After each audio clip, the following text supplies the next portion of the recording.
Man muss es jetzt ein paar größer vorstellen. Okay? Sie drückt das ganz fest zusammen. Ja? Ich will das aber nicht. Komm aber wegen meiner wenigeren Kraft nicht raus. Okay? Das erste ist einmal, ich beginne in eine gute Position. Okay? Und dann habe psychologisch. Und dann gehen wir da drauf. Ja?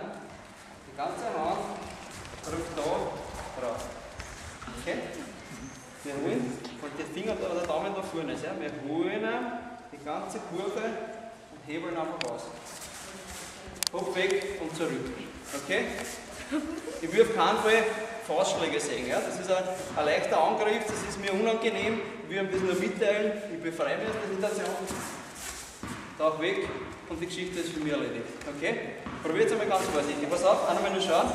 Die Technik selber. Richtig. Wir wollen gegen einen Uhrzeiger sehen. Ich hole mir den Daumen. Nicht so zusammendrücken, das geht auch manchmal. Ja? Bei meinen Daumen zum Beispiel geht das nicht. Ja? Wir haben ein bisschen komische. Ja?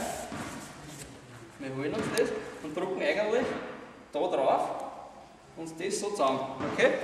Das ist nur einmal, wo es sein sollte. Ja? Das verschwindet ja unter der Hand. Okay? Wir gehen runter, wir holen uns den Daumen und drücken da zusammen. Weg mit dir. Okay? Passt. Mal probieren bitte.